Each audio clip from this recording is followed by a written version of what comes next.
cuestiones. Lo que nosotros pretendemos es como un contrato de partes. Nosotros escuchamos sus preguntas, generamos estos espacios para responderlas, porque nos pareció que era lo más dinámico, pero también esperamos el compromiso por parte de ustedes en la lectura. ¿Por qué? Porque esto, de cuál es la diferencia entre uno y el otro, estaba planteado en la página 2 de la semana 4. Entonces decía, algo importante, ¿qué pasa si comenzamos? Y acá hablamos de diagnóstico. Y lo primero que aclaraba es cuál es la diferencia entre un diagnóstico real y un potencial o de riesgo. Entonces, esa pregunta que nos están realizando también daba ejemplos, pero daba ejemplos con el ejemplo de la semana 3. No va a dar ejemplos con el caso que tienen que resolver ustedes de la actividad 2. Entonces, ¿cuál es un diagnóstico real? Este que me está describiendo la respuesta actual de la persona. Estos tienen que ver, dijimos antes, y está más abajo, y ahora lo vamos a revisar de nuevo, tiene que ver con poder plantear un diagnóstico según PES, problema, etiología, signos y síntomas, de un paciente en este momento con estas necesidades básicas que están alteradas. Entonces, pensar en un diagnóstico real, y teníamos como ejemplo, en este caso, de nuestro paciente, tenía alteración en la respiración y tenía un diagnóstico real porque tenía ciertas cuestiones con el tema de oxigenación. Entonces, es real porque tengo signos y síntomas que le están sucediendo ahora y en este momento a mi paciente. Cuando hablamos de los riesgos potenciales o de riesgo, dijimos que no había signos y síntomas. ¿Por qué no había signos y síntomas? Porque esto es lo que yo supongo que puede llegar a pasar a futuro si yo no realizo algo con esto que está sucediendo ahora. Entonces, esos riesgos potenciales, hicimos, y está el ejemplo, y voy a bajar para que lo podamos entender, hicimos un cuadro comparativo entre un diagnóstico real y un diagnóstico potencial, donde decíamos que el diagnóstico real era este, donde teníamos un problema relacionado con la etiología manifestado por, y había signos y síntomas.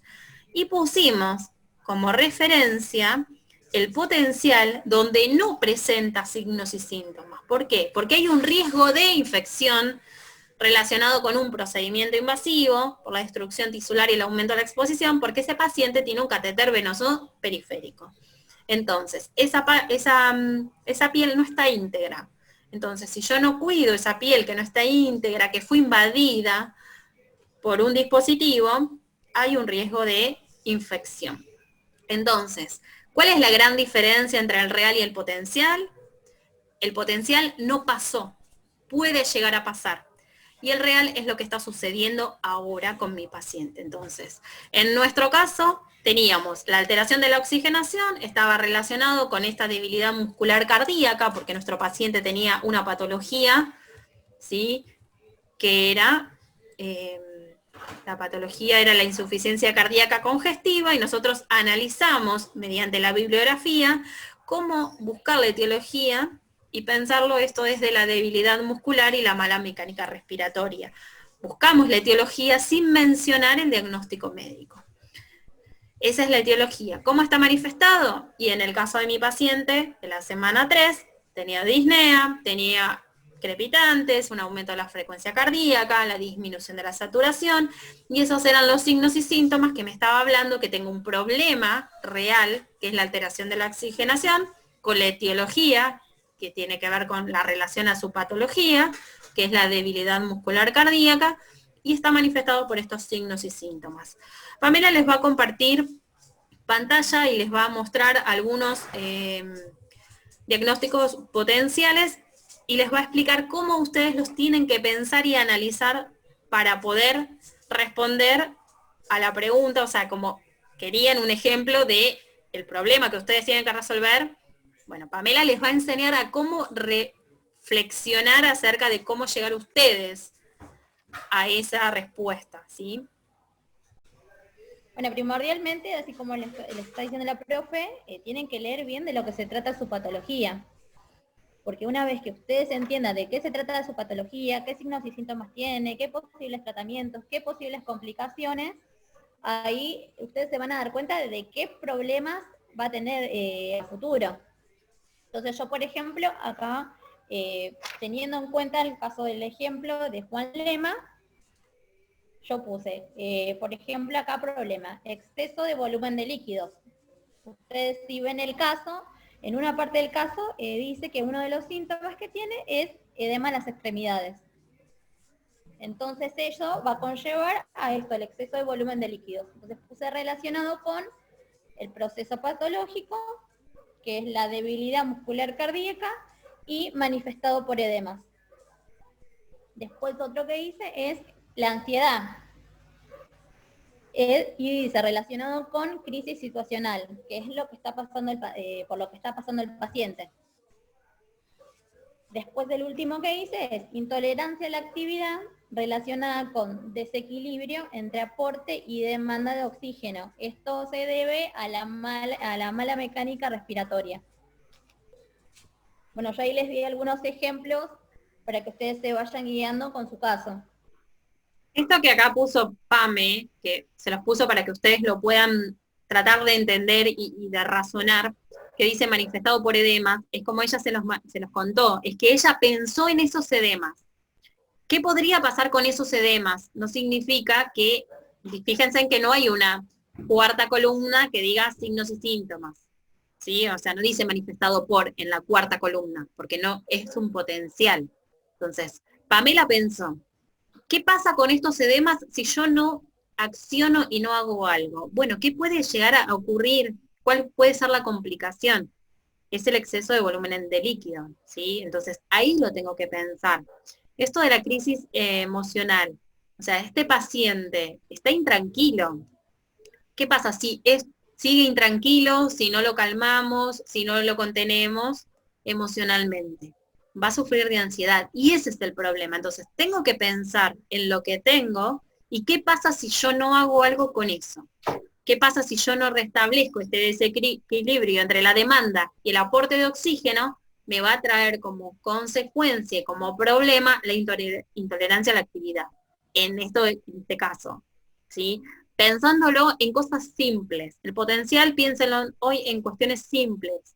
O sea, porque, a ver, un problema en un paciente respiratorio y con la patología que tiene este caso en particular, que teníamos como ejemplo en la semana 3, el problema puede ser el paro cardiorrespiratorio, la falla multiorgánica, la muerte.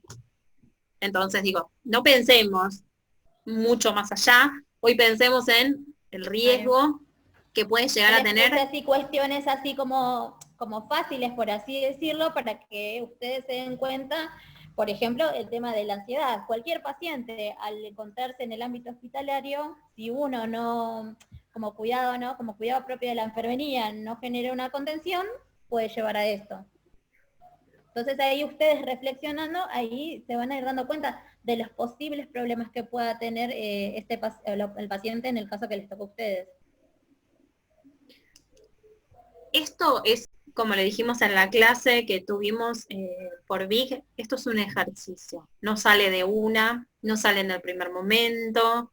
Los diagnósticos son difíciles de razonar, pero para poder yo entenderlos y razonarlos y poder plantearlos, necesito de mucha lectura, de mucho análisis. En este momento, el primer momento del análisis es colectivo porque es en grupo.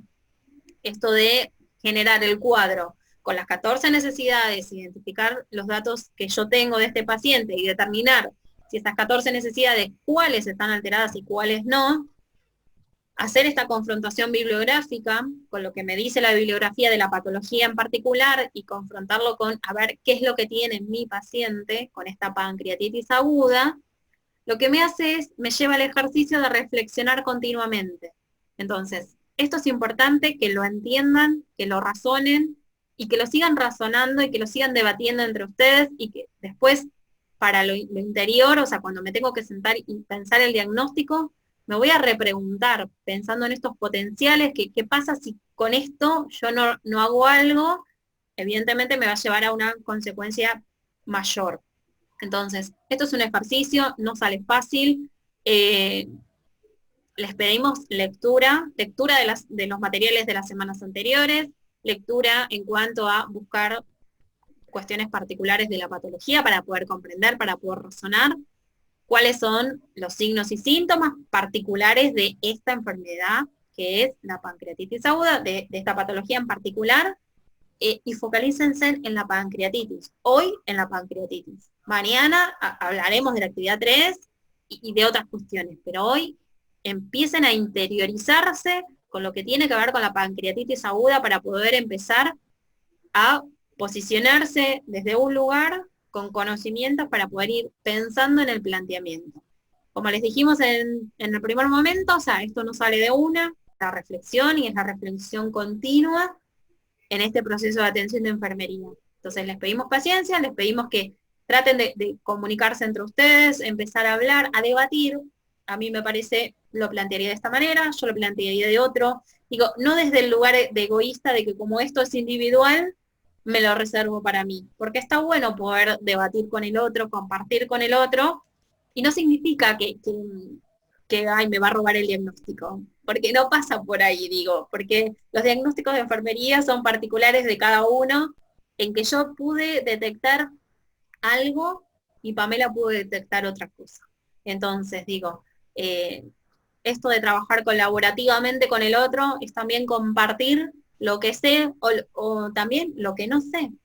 Es poder manifestar las preguntas que tenga, ¿sí? Entonces, traten de acompañarse desde este lugar. Tienen todavía 10 días, no se apuren en la entrega, no porque el 19 y porque ya hoy estaba la actividad 3, tengo que entregarlo a como esté. No, piensen, la idea es que analicen, la idea es que aprendan, que se lleven algo de esto. No de entregarlo por entregarlo y por cumplir, ¿sí? O sea, que eso no es el fin, justamente. Seguramente cuando lleguemos al 18, el 19 va a haber devoluciones, va a haber, digamos, cuestiones a seguir trabajando, a seguir pensando, a reflexionar. Entonces, cuando estamos en los foros y pedimos la reflexión y lo llevamos a la reflexión, porque a veces no, es como que no llegan a leer toda la totalidad de la consigna. Lean la totalidad de la consigna, ¿sí? Esto de reflexionar y de volver a preguntarse. No respondan lo primero que venga a la cabeza, sino que traten de ir trabajando sus propios pensamientos. Esto de ir escribiendo un borrador y volver a escribirlo, los va a ayudar a poder desarrollar esta actividad, que es la actividad número 2, ¿sí? Así que, no sé, Pame, si quieres agregar algo más. No, que más que nada eso, que no se frustren y que esto es, como les dice la profe, que es la práctica, que es leer, equivocarse, pero bueno, todo eso lleva a un compromiso de ustedes también, de sentarse a leer, de anotar qué no comprendí, ir y buscarlo en el diccionario, en internet. El tema de que agilicen el tema esto de la búsqueda en internet les va a servir un montón. Ya sea ahora que porque estamos en el contexto de pandemia y les va a servir para cuando volvamos. De la única manera que uno puede comprender y aprender, porque con la profe ya lo pasamos, hubo veces que costó, que nos habremos frustrado las dos, pero es esto, es leer lo que no entiendo, leer, volver a releer, practicar, equivocarme, escuchar al otro, escuchar al compañero. Es muy importante esto del trabajo en grupo. La profe lo hizo con esa intención, de que ustedes debatan entre ustedes, y el trabajar en grupos es una ayuda porque uno tiene que aprender a escuchar al otro. Eso, y otra de las cuestiones, cuando uno trabaja en equipo, esto, entender al otro en que no son los mismos tiempos para todos. Hoy nos podemos disponer con nuestro grupo, que formamos con Pamela, en trabajar hoy, pero Pamela no se siente bien hoy, y yo la tengo que respetar, y no por eso le voy a decir, bueno, deja, yo sigo sola. No, porque eso justamente no es trabajar en grupo. Es bueno, hoy Pamela no puede, yo voy a continuar, Pame, mira, yo para no atrasarnos voy a ir adelantando lo que puedo, pero mañana Pamela se va a poner con el doble de ganas y vamos a seguir adelante. Entonces, hoy Pamela no puede, yo la estoy apoyando, y de eso se trata, de construir en grupo. No porque uno no pueda un día, lo tengo que dejar afuera porque no pudo trabajar hoy, porque hoy íbamos a trabajar. Entonces digo, porque hoy me puede pasar a mí, mañana le pasa a Pamela, pasado le pasa a otro integrante del grupo. Entonces, esto de aprender a trabajar en equipo, también, o sea, consta de esto, de buscar la empatía, porque estamos hablando y hablamos en las primeras semanas de la comunicación, de la importancia de ponerse en el lugar del otro, de buscar la empatía. Practiquemos ahora, cuando trabajamos en grupo, ¿sí? Entonces, tratemos de fijarnos en estas cuestiones. Otra de las cuestiones es, a veces nos cuesta, y nos cuesta a nosotras, imagínense a ustedes que no se conocen y que no saben quién es el otro más allá de la virtualidad. Un punto, una coma colocado en un lugar incorrecto, genera en el otro un mensaje equivocado. Yo quería transmitirle una cosa a Pamela, por escrito, coloqué un punto donde no correspondía y Pamela lo interpreta de otra manera. Entonces, a veces, y más con estas cuestiones de que ustedes tienen comunicación por WhatsApp, es mejor mandarse un audio. A nosotros a veces no sabemos si es pregunta o es una afirmación la que nos están haciendo porque hay como un tema de redacción, no me ponen el signo de interrogación, entonces yo no sé si me lo están preguntando o se lo están respondiendo ustedes mismos. Entonces digo, como nos pasa a nosotros, también debe pasar en el grupo. Y al no conocerse, eso también genera roces. Entonces, para evitar los roces, porque no es la finalidad del grupo, generar roces, generar disconformidad en el grupo ni en los integrantes, entonces busquen la mejor manera de poder llevar esto adelante. Así que bueno, esas eran nuestras recomendaciones en líneas generales, era lo que les queríamos transmitir. Igualmente estamos en contacto a través de sus coordinadores en los grupos de comunicación que tenemos con ellos. Cualquier duda, cualquier inconveniente o consulta que tengan, debátanla en el grupo, traten de llegar a una conciliación y si no se puede, bueno, la transmiten, no se queden con la duda, saben que tienen los espacios, saben que cuentan con el diario también para ir contando cómo se están sintiendo. Algunos ya estuvieron participando, estuvimos leyendo las intervenciones de algunos. Recuerden que también tienen actividades en el diario que no son obligatorias, pero que son de colaboración para su propia formación, que son las que Mira les plantea en cuanto a comprensión lectora, ¿sí? Y escritura. Claro. Entonces Y les va a está servir mucho bueno. para ahora, por ejemplo. Está bueno esto de saber de dónde busco, cómo busco, que estoy entendiendo lo que estoy leyendo, que eso también, o sea, me va a agilizar en tiempo después el día de mañana, ¿sí? Entonces, esas son cuestiones que también tienen para trabajar y que está bueno que las aprovechen, ¿sí? Así que bueno, era más que nada para eso, así que bueno, nos despedimos con Pamela, así que bueno, muchas gracias. Hasta luego.